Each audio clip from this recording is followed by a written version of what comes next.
Hello, everyone. Thank you for today's webinar on the SBA Disaster Assistance Loan Program.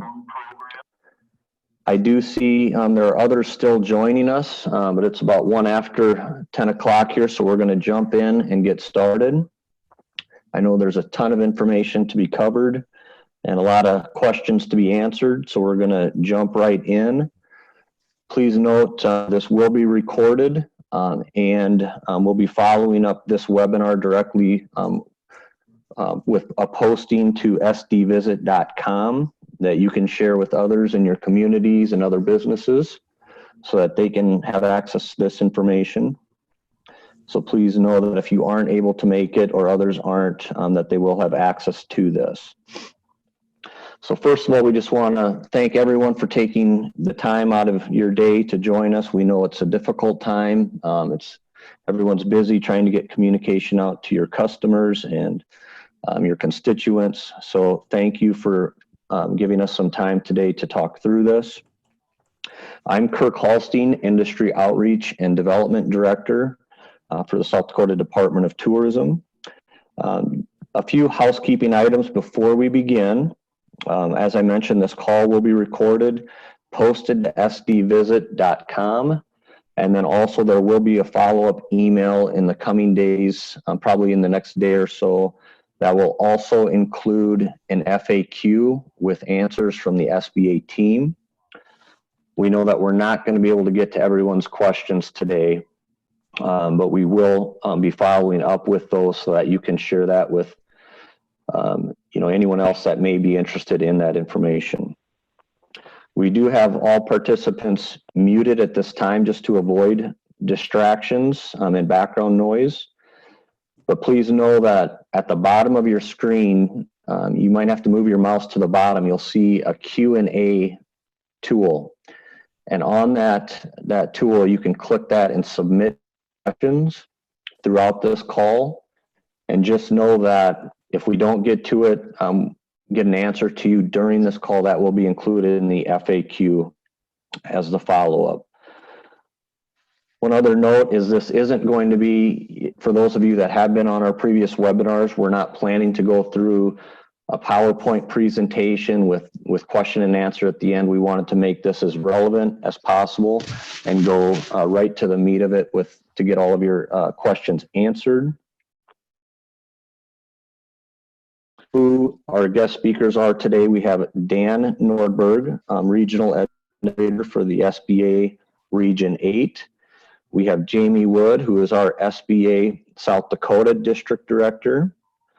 Burl Kelton has joined us as Public Affairs Officer from the Office of Disaster Assistance. We have Marcella Hurley, who many of you may know too, South Dakota District Office Lender Relations Specialist, and then Brian Patterson also dealing with the lenders across the state. So with that, I'm going to first hand it off to Secretary Hagan has also joined us and wanted to say a few words. So Jim, I'm going to pass this on to you now. Kirk, thanks so much. And Kirk, I was just going to say, you may want to check your audio. You're breaking up a little bit, so I don't know if you want to call in on the hardline number or how you're tapped into this, but just know you're breaking up a little bit. So I'll try to reiterate some of the things that Kirk shared, and we'll try to get his audio fixed there. But I too want to thank you for joining us today during this really crazy time in world history. We have more than 500 participants participating in the webinar this morning, and we're grateful that you would take time out of your schedule to join us. I want to thank all of our partners from the U.S. Small Business Administration, the Small Business Development Center, and the Governor's Office of Economic Development for joining us today. We know that all three entities are incredibly busy trying to stay on top of things, so thank you for taking time as well to join us. As Kirk relayed, we will have a follow-up email that will come out that will recap this call. We'll also be linking at sdvisit.com. That's where you can go, sdvisit.com, at the very top in the hero image, questions and answers too. So anything that we don't get to today, Our teams from SBDC, the Small Business Administration, and the Governor's Office of Economic Development will do their best to answer those questions. And again, I just want to reiterate that with this time that we're in, there's no playbook or blueprint for what we're all going through. It seems like things are changing by the hour for all of us, and so it's at the federal and state level as we try to wade through the myriad of changes, legislation, programs that are coming down through the pike. And I want you to know that we know this is a scary time for so many of you. I've talked to dozens of you over the last number of days, how scared you are for your families, for your employees, and for your business. I just want you to know that we're going to do everything in our power to get you the information that you need to help your businesses. And to remind you, we're going to get through this. It is a tough time, but we will get through this eventually if we all stick together. So thanks again for joining us today. Appreciate everything you guys are doing. I'm going to turn it back to Kirk right now. All right. Thank you, Jim. And I just wanted to quick ask, Jim, are you able to hear me now? I did see a post that audio had, they weren't able to hear. Can you hear me okay? I can hear you. Yeah, you're cracking up just a little bit here and there, Curtis, so I'm not sure what that's all about, but hopefully I think it sounds a little bit better. Okay. Well, thank you, Jim. And now I'd just like to pass it off to, I know Dan Nordberg would like to address the audience here today as well. So Dan, if you're able to hear and say a few words. Yeah, good morning, Kirk, and good morning, everybody. Thank you, Dan Nordberg, Regional Administrator for the U.S. Small Business Administration. Just want to echo Secretary Hagan's sentiment. This is an unprecedented situation. I don't need to tell anyone on this call, and it's a very fast and evolving situation. So I do want to just continue to support everyone on the call and pledge our partnership with all of you and make sure that you know that SBA is going to continue to be a great for the state of South Dakota, as well as all the small business owners in the state. Do want to just briefly let you know where SBA is at right now, and then a little preview to where we're going to be probably next week. I know there's a lot of anticipation for the congressional legislation that's being considered. My latest assessment and the latest word I got, House of Representatives would be voting on it tomorrow morning. It did pass the unanimous vote, but it looks like Speaker Pelosi. Can people hear me? I just saw panelists saying they can't hear me. You're cutting in and out, Dan. Okay. Sorry, Zoom problems. I'll try and get closer to my computer. I wanted to just state that the Senate passed the legislation last night.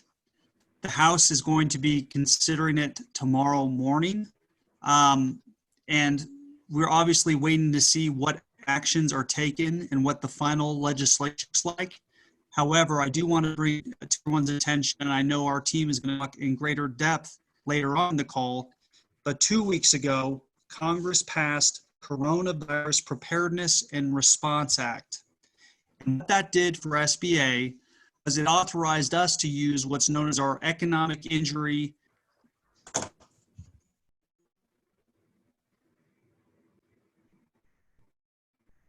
We lost you, Dan.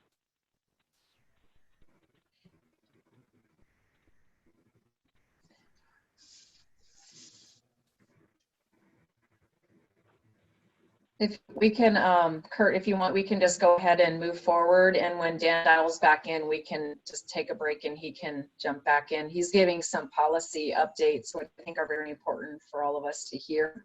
But we're glad to move forward with the information that's available right now for SBA in South Dakota.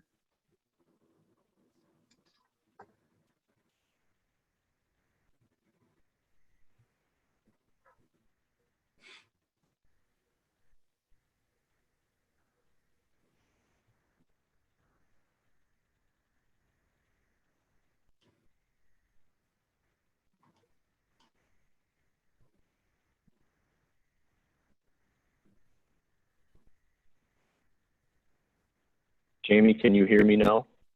I can hear you now. Okay. Okay. I was just going to say, all the speakers that aren't, or all the panelists that are not speaking, if you could put your phones on mute, and then Jamie, I'm going to let you take it from here. Okay, thank you. And hopefully Dan can dial back in. He does have some policy updates that he'll share if he can get back in. But right now, I just wanted to, tell everybody hello, reassure you that we are going to get through this, echoing, of course, the greeting that Terry Hagan gave earlier in the intro, and also our regional administrator for SBA, Dan Norberg. He's based out of the Denver office, but serves 6 states in Region 8. South Dakota, North Dakota, we have Wyoming, and we have Montana, Colorado, and Utah as partners in this region. So he's the guy right now, covering down on everything. So we're right here in South Dakota. The SBA office that you absolutely can lean on is the South Dakota District Office. I'm the district director, and most of us are located in the Sioux area, and we do have a permanently based employee, a senior area manager, Pam Selberg, who's out in the Rapid City area, and she serves, we like to say she has about 34,000 square miles that she's covering down on in western South Dakota, but we all serve the entire state, and you can contact any one of us for assistance. We have a broad network across South Dakota as well. SBA has many federal funds in place with grantees that are across the state. Either we fully fund them or they're partially funded by us, and also with GOED and many other entities contribute to them too. So all of those resource partners are available to one of you for absolutely free of charge. They're top notch, and I really do mean top notch business experts that can help you with your business plan development. They can help you guide along, get you training that you need. And even though we're in a disaster right now, which I'm going to get more into in a few minutes, we are in a time also of opportunity. So I want to spread some hope in this conversation as well.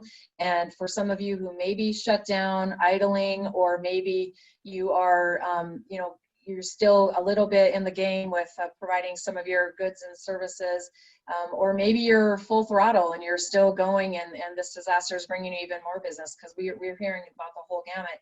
I want you to know that this is a time also for, while we're going down that, it's like a 2-lane highway. We're down a lane of disaster recovery and assistance. We're also in a lane of opportunity where people can innovate, and they can either create or knock off of their business development plans that being on the shelf for the while, and they haven't had yet time to really be thoughtful in a way of a growth way for your business. And now is a time where you maybe do have some extra time to actually put a lot more thought into how you want to innovate your business. We are at a time where when we do come out of this, and we are going to come out on the other side, this is going to be changed forever. Right now we're teleworking. We're using Zoom to have a meeting of 500 people that we typically would have in an in-person venue. So this is setting the stage for what business will be like in the future. One, it's very economical to have a Zoom meeting instead of getting everybody together. Although we know when everyone gets together, that's good for the economy. So we want to keep doing that too. So we just want to make sure that you understand we're here for you, and there's all these resources. I talked a little bit about our network of partners that we have across the state.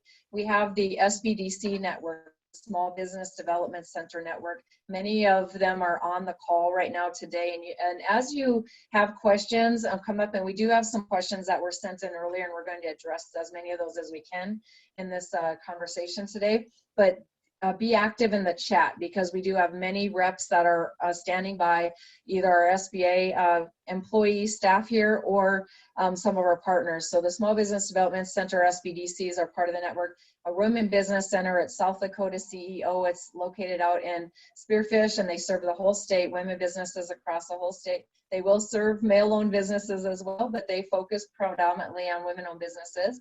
And we also have SCORE. It's a wonderful volunteer organization across the United States. Over 11,000 counselors are at your fingertips, and you can literally get online at score.org. You can do a by industry search. Many of them are tourism experts. Many of them are You know, they've been business professors or lawyers that are in business, tax accountants. So we have the whole gamut, and you can do a by-industry search for whatever type of expertise you're looking for. And it might be somebody in Florida who has the answer to help you through your business challenges right now or your growth here in South Dakota. And then we also have a Veteran Business Outreach Center. It's located in North Dakota, but it serves both Dakotas. I'm an Army veteran myself, and I want you to know that it's available for all era veterans. I got out in the early 90s of the Army and started a civilian career, but I could access it as a small business owner. If you're currently in the military, or maybe the national, you know, whether you're active duty or maybe National Guard or Reserve, have access to it as well. If you're a military spouse or family member, you also have access to the Veteran Business Outreach Center. So there's lots of resources there for you.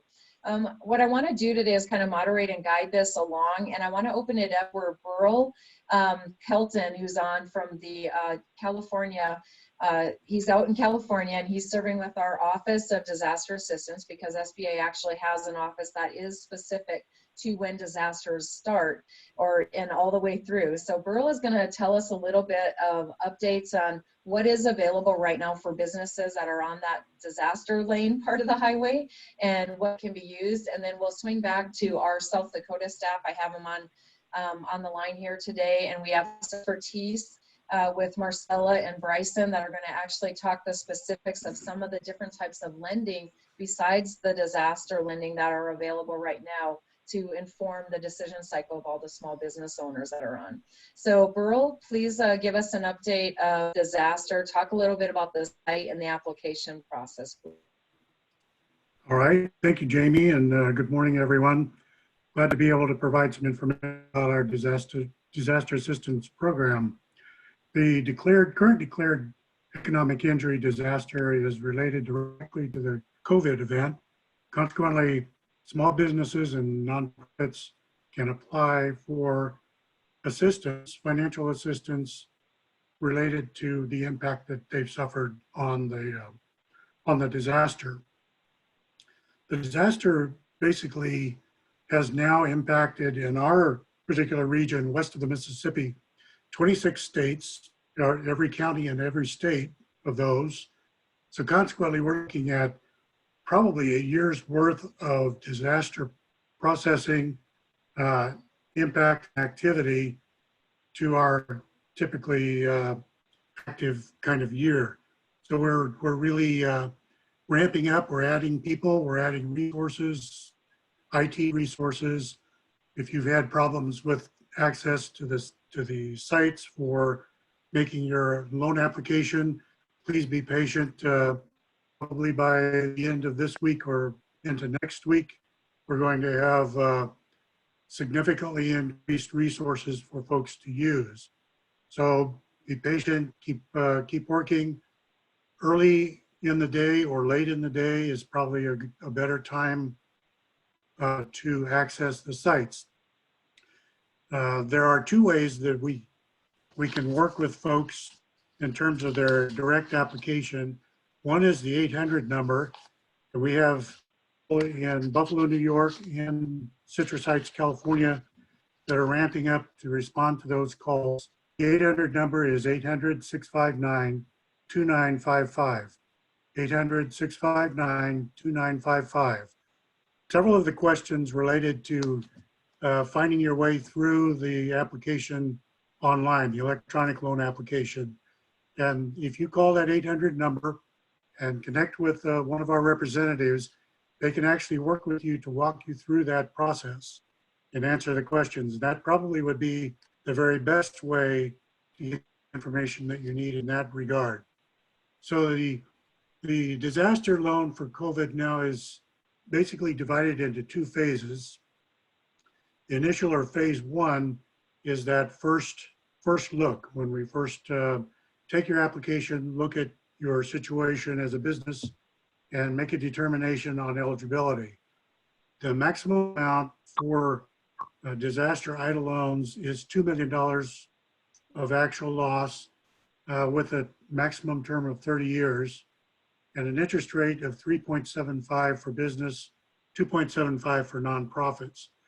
However, at phase one, we're looking at a projected 6 months working capital estimate and a maximum of 500,000 for the initial round. And that the reason for that is that when we take that first phase 1 application or that portion of the application, we're streamlining the eligibility and the loan decision process. So if you're working through your application, providing as much information as you have, you can still submit without all the information available, and we will put that into the processing queue in Dallas, Fort Worth, the center there, or in Citrus Heights, and be in touch with you to work through that process. So our initial phase 1, we're trying to get a handle on your first 6 months in terms of operating expenses, and this is fixed debt, payroll, inventory, those kinds of things that it takes to actually keep a business operating. And we'll take a look at that with you. We negotiate with you in terms of getting the information. After phase 1, going into phase 2, then we start taking a closer look at the financials and the financial resources to make a more detailed determination of the eligibility and of the limits of the loan available. Typically what we do is look at credit, cash flow, and the amount of the loss or the injury, economic injury. And that helps us determine what the eligibility is. So that's in a very brief look at the program, how it works. Jamie, would you like to look at some of the questions now and answer those that we received in advance? Absolutely. There are many questions that I think that you'll be able to take on as far as our disaster representative. And then there are some specific ones that are for other types of lending too that will help Bryson and Marcelo look at. So one of the questions that we have is, if I am a small business owner and I feel I don't need to sign up for help just yet, how long will the COVID-19 SBA disaster funds be available?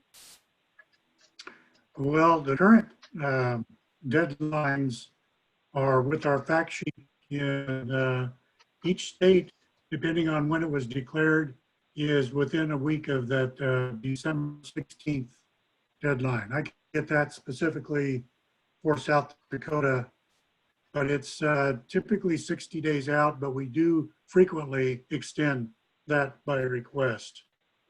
Yeah, So right now for this one, it looks like we have a date on there of December 31st. And as we go, we'll continue to feed the information to GOD as well. But thanks for checking on that one for us, Burrell, too. One of the questions that I did get yesterday, maybe you can actually answer too on this. For a lot of people are wondering if they, because right now we don't know when end date is for this disaster. If we have a tornado, it starts on a date and there's kind of an end date, like you said, it's like a 60-day window for that economic impact. That's what SBA really looks at. But right now, we don't know what this pandemic, what the end date really looks like for that actual economic impact. So we're kind of looking at that December end date. So one of the questions that I received, is if you can expand on this, if a person, because they really don't know how much they should apply for. So if somebody applies, for instance, for maybe $25,000 or $30,000, thinking that they're going to need that to get them through for 6 to 8 weeks, can they, if this goes on longer, can they turn around and reapply for more disaster funding? Yes, the disaster loan as a feature of the SBA agency is standalone whole process. There's no requirement or advance requirement for any other bank relationship or SBA loan. The disaster loan stands alone. We write and fund and service from beginning to end within disaster assistance, and we will stay with the borrower from the beginning until the end. And we do make adjustments on the requirements or the needs during the time that that borrower has their loan active. So it's really important to realize that we continue to work with the borrower during the time of the loan. Sometimes there are situations that change and there needs to be more in the loan, or additional funds are received outside of the loan, which requires an adjustment, because we are statutorily prohibited from duplicating at this point in time with the program, prohibiting other income or other funds received as a result of the disaster. So we make adjustments during the entire term of the loan and continue to work with the borrower. Consequently, if they don't have all of the information that they need when they make their application, that's not a problem. We'll continue, or we'll start and continue to process with as much information we have, and we'll contact the borrower or the applicant to see if we can help them figure out just how much that they look like they need. Sometimes a borrower doesn't think of all the areas of need, and when they talk to a loan officer or one of our customer service people, we can point out areas that they might have missed and continue to work with them on that basis. Okay. Can you talk a little bit about maybe what and you might have mentioned it already, I was reading that in the chat, but I want to make sure people understand what the loan, disaster loan funds can actually be used for. There's many questions in the chat that are asking about if they can pay themselves with the loan. Well, it's only operating expenses, capital expenses of operating the business. If you're paying yourself a salary, that's part of payroll. So payroll is included, fixed debt, inventory, payments on machinery and equipment, all of those kinds of things. And it really goes into what you know that it takes to operate the business going forward. So you can look at year over year. Typically we say, what were you doing last year? Was your business seasonal? Can you give us an idea of what the expenses you had were in the previous year? And all that can help put a pin in what to ask for. Please expand on what are some of the other operational expenses, like equipment and supply chain type expenses.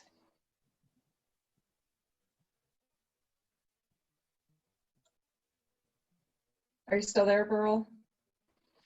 Not actually sure how to do that, but I have ongoing payments on machinery, rents. You have long-term debt. If you're paying a mortgage on your business, what else?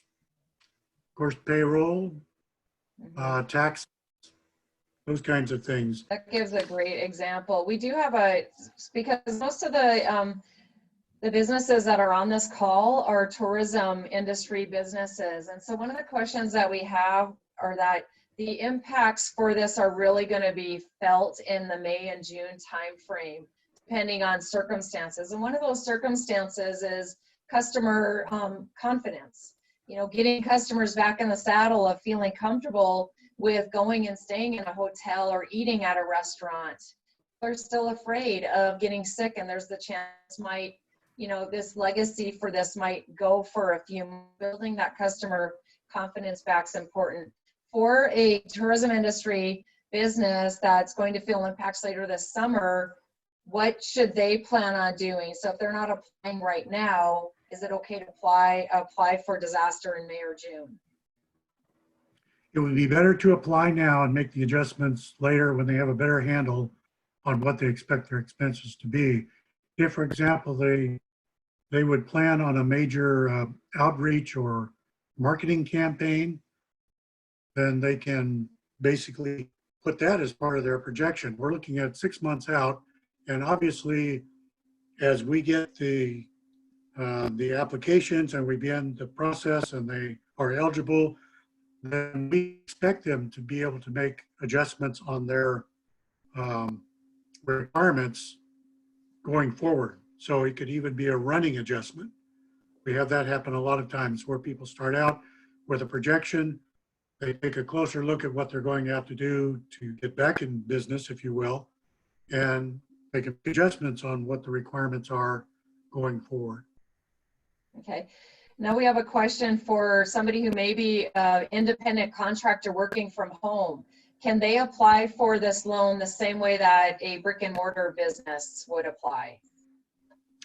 They can apply if they are reporting their income on a federal tax return in whatever form that is, and they can demonstrate that they're licensed to do business in the state and that they are actually operating the business. So they can show cash flow, previous cash flow. So we look at the business situation before the declared disaster. So if you're not working, you're not, business is not operating right now, we go back to the day as it were, the day before the disaster declaration, look at the previous financial situation to make our determination. The first payment of loans is not until the 12th month after the note is signed. So we expect within that year, nothing changing, for the business to get back up and running again. If that's not the case, then the business can work with our loan officer and see what the best decision is to do about that, to make about that. Also, current disaster loan payments have been deferred automatically by the agency until the end of this year, December 31st. Okay, thank you very much. I think because there's actually quite a few disaster questions, what we'll do, because we have to be cognizant of time, we'll collect those and we will get all of those answers back to GOED to post on their website. And we'll just continue to answer questions as they come in. I want to make sure that we get some questions answered that are more broad as far as the other types of lending that are out there. So I have Bryson Patterson and Marcella Hurley on the line. Marcella is our lender relations specialist here in the Sioux Falls office. Her job is specific to dealing with SBA guaranteed lenders across South Dakota. If you ever want to find out in your hometown who they are, you can go to our sba.gov/SB South Dakota website. There's a resource guide on there, and if you open it up, you'll see you can look by town where these SBA approved lenders are. Many of them are also USDA approved lenders, and they do offer all the different suite of different SBA guaranteed loan product, which can be used. Some of them can be used during this time of disaster recovery. So please give an overview of what we currently know with the disaster response, but also some growth ones. And then Bryson will pull you in on some of these for some of these answers and questions and answers as well.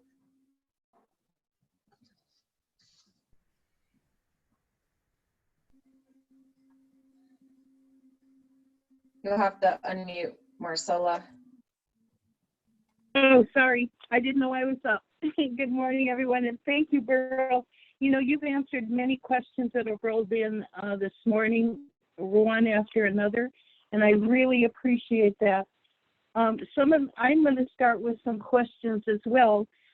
Some of the other questions that have been coming in pretty regularly beyond the site, and one of the main questions you answered for me is what I've been referring my borrowers and applicants this morning to that site and that 800 number. So I'm going to ask you to repeat it again so I can get it in my journal. But so it's good to know I'm on the right track with that. A couple of repeated questions that come in for me are, can I use this loan payments I'm currently making?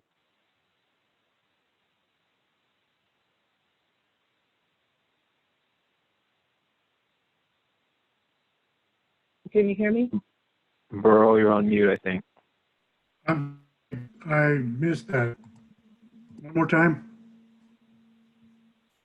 Oh, you mentioned capital loan might be able to use to be making tax payments. And the question that came in to me was, if I'm currently paying and I'm current on past tax payments, can I use this to pay that?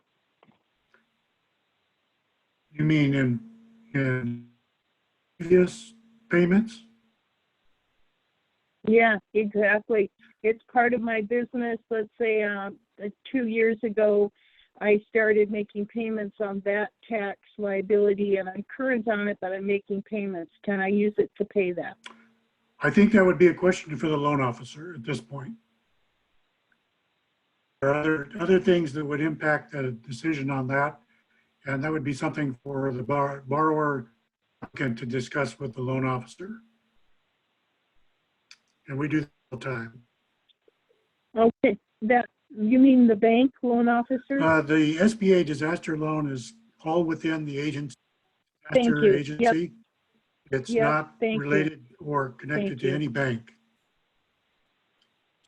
Yep, that's what I was hoping you'd say. Yeah, so we Because, yep, actually that question- write, fund, and service the loan from beginning to end. There's no loan or to seek a loan outside of the disaster process. Perfect. So that's exactly where I referred them. So I'm on the right track. That makes me feel better. Second question, what if and this comes from a lender, what if I just closed on a new business loan? How do I deal with that? Can that business come in and apply with projections? If it was closed after the disaster occurred, there might be a question about that. But again, it depends on the whole spectrum of information about the particular transaction. And that needs to go to the loan officer when they make application. So they should Good, make okay. application. Yep, okay, in good. the name And of the that's new what I did. business. Yep, Yeah, and then the loan officer will okay.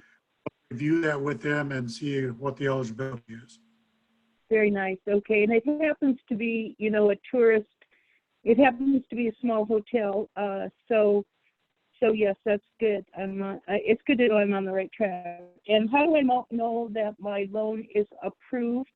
And the second part of that question is, how will I get the payment? Will they ask for a direct deposit or will there be a check? Well, that is up to the applicant. And once they become a borrower, the loan officer will contact them directly to notify them of the approval. And at that point, it's up to the applicant to decide whether they want to take advantage of their eligibility, a portion of their eligibility, or what goes forward. If they decide that they do want to be a borrower, they do want to take disbursement, then it's typically electronically, but it's up to them. We can either send them a check or we do it electronically. Okay, thank you. Jamie, I think you asked me just to address in general, the application process looks to be paper these days. Many borrowers are calling me, and I did go on site with a couple of borrowers, and in order to check the status, we do see that we can respond by email or phone, which is exactly what Burl said. Some applicants are, as you may understand, quite anxious because they've uploaded their information and now can't access it and now being asked to submit it via paper. What I've done with them is sent an email to the disaster center with either their application number or their borrower name. Is that the appropriate way to go with that? Fine. We have to be careful about personal identifiable information. So you want to be careful of that. Coming from the applicant themselves, no problem. We will get to those, as I said, as we're ramping and having more resources to apply and we'll just get to it just as quickly as we can. Yep. And I guess my question is, and we do have, we do have borrower releases, of course, and we don't get personal information via email. However, my question is, and then the borrower's question is simply the borrower name enough to identify this application that's already online that he can't get access to? How else? He didn't remember the application number. He didn't think he had to. Many borrowers are going to just think it's taken care of once they submit it.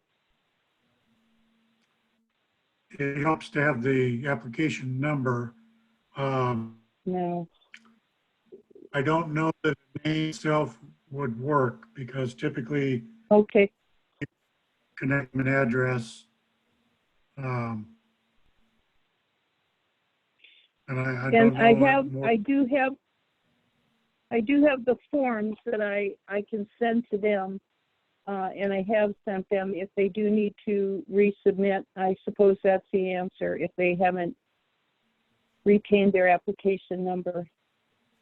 And I think I've asked more questions than I've answered here, Jamie. Is there something specific you'd like me to address? Yeah, I would like you to talk a little bit about the Express Bridge loan, and then also talk about the lender relationship, how important that is right now for small businesses in any industry. If you haven't contacted your lender yet and you feel like you're getting into trouble, now is the time to reinvigorate that relationship and get a hold of them, because it really is a partnership with your lender. If you have current lending, to make sure that they know exactly what's going on with your business, and it's never too early to start that conversation. So just expand a little bit on some of the other products we have besides the disaster loan, and just to make sure that people have an idea of where else they have a chance to access some capital if needed. Yes, lenders are willing to talk to their borrowers about deferments on existing SBA loans, about lines of credit that may possibly be taken out with this disaster loan. That would be a non-SBA guaranteed loan. And there's new information relative to the Express loan. I'm getting many lender requests for how do I apply to be an Express lender, and I'm screenshotting. I'm sending them screenshots from the latest SOP. So if you have those questions from your lenders, do forward them to us, and I'd be happy to screenshot the requirements. The Express loan is essentially a 7A loan. So the process isn't, it's fairly simple. But do send your lenders forward, and I'll send them a screenshot of what needs to be done to move forward on that. There is the deferment on an existing loan. There is the Express loan, and then there also is a standard conventional lender line of credit, which, as I understand, can be taken out by this working capital disaster loan. Thank you. We just want to make sure that people understand that these disaster loans, or whether they're the EIDL loan from SBA or whether they're from a lender, they're really meant to help you through these times like this. It is certainly okay to take out a loan during disaster time so that you may remain operational, even if your revenue streams right now are minimized, or maybe they have stalled. But this gives you a chance to be able to, like Burl said earlier, pay your operational expenses, pay your mortgage or your rent for your business, make payroll for your employees, even if they're working at home right now, or if they're quarantined at home and not able to work. This is going to help that bridge that, make a Band-Aid for it, so that when the time to come out of it and ramp back up very quickly into full operational mode, it's going to make it a lot easier to do that. There are no prepayment penalties on the EIDL loan, and if you take it out for 30 years, but you can pay it back in one, it's fine. And so this really is just meant to get you through this hard time right now. That's what it's designed for. Bryson, I would like you to jump in, please, and help us navigate through this conversation. Anything we may have left off, please feel free now to share. Yeah, sure. And I've been trying to answer people's questions in the Q&A bar, and some of the things I want to kick over to Burl. A few of the questions, I mean, I think people are worried about, are asking how long is it going to take, and I think we talked about that a little bit. Some loans have already been funded. We just opened the window last week. Some loans have already been funded, but that said, each of these loans are individually underwritten, so depending on the complexity of your business, it could take longer. We're also experiencing incredibly high volume at our site, and so that's going to delay things.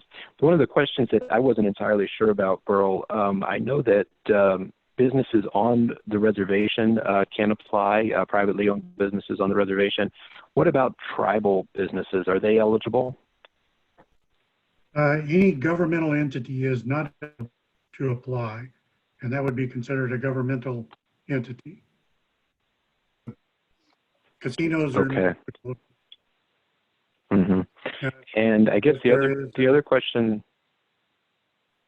Go ahead. The other question that tribal-owned businesses would not be eligible. Tribal governments would not be eligible, just like any municipal government would not be eligible. And then another question was about the deadline. What the window's open? Is it through the end of 2020? Is that what we've said, or do we know how long people can apply if they don't feel like they need to apply right now? Can they apply down the road? Well, currently, as Jamie said, the present deadline to apply is December 31. However, that's not the date that the loan has to be in place, funded. That's only the date of the application being due.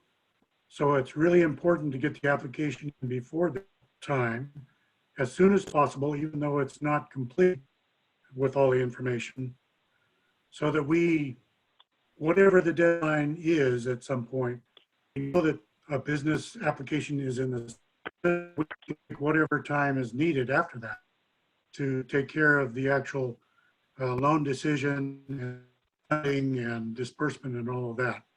So yes, however, that should not be a limiting factor. Folks should get back. And since it's voluntary, once the decision is made, there's really no risk, there's no cost, there's no obligation, and folks can decide what they want to do once they find out whether they're eligible and for how much they're eligible and how it would work. So Great. let me see if I can understand this. So if I don't have an economic injury right now, but I anticipate because I'm seasonal, it's going to hit me later on, I can apply now, and with the knowledge that it will modify once I have a relationship with that loan officer, the disaster loan officer, I can modify that as we go, correct? I would say yes, because, and here's the reason, if you are a seasonal business, then we're going to be looking at your previous previous year's record, and recognize that the season that you have is future, but it's within the next 6 months, and process on that basis. Thank you. Also, to give people some understanding, typically SBA is going to provide loan guarantees through banks, and the disaster loan, as we indicated, is different. It's a direct loan from the funds come directly from the U.S. Treasury. And I guess one of the things that people are familiar with an SBA, with a standard SBA loan, Burl, any 20% owner of the business is going to need to provide a personal guarantee. Is that also the case with disaster loans? We do want to see financials from any 20% owner or any business that owns other business that owns 50% of the business. kind of arrangement. More of that guidance can come from the officer after the application is made.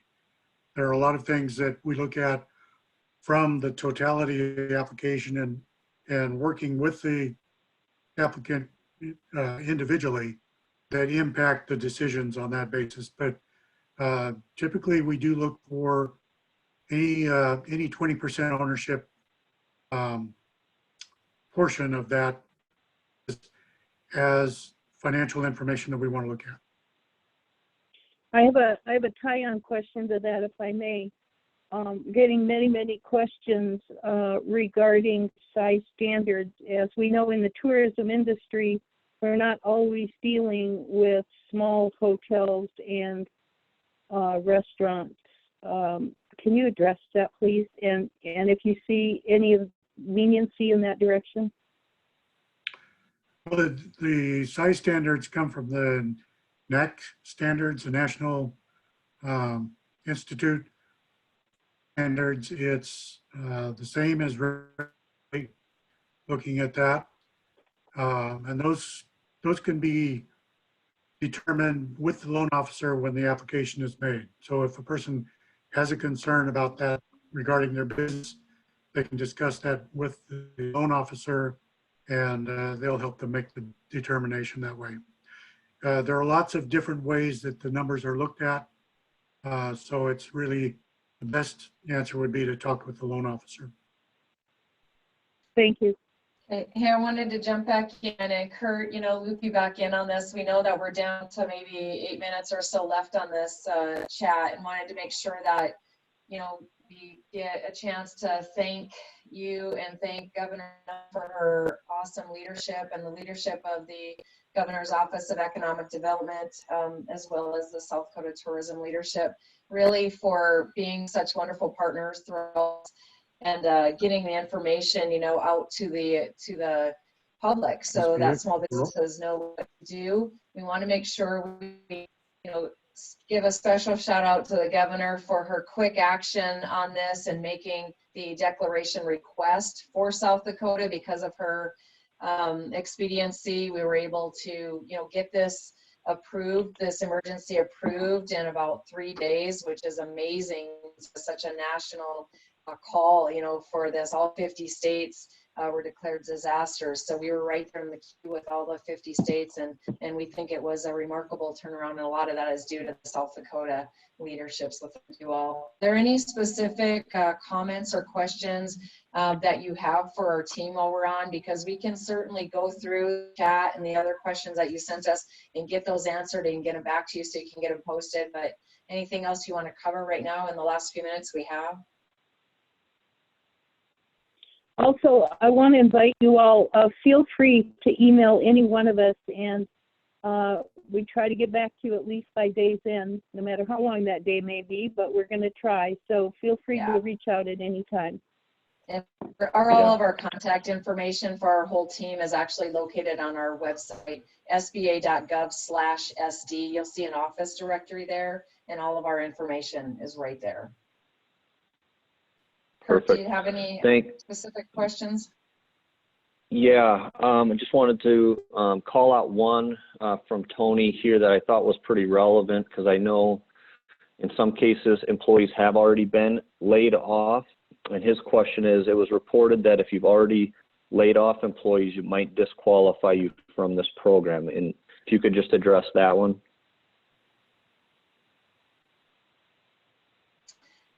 Bryson, you want to take that one? Yeah, sure. I mean, I think one of the things that I know, and I'm glad that you're asking that question, because I wanted to address that. There's been a lot of questions today about the CARES Act.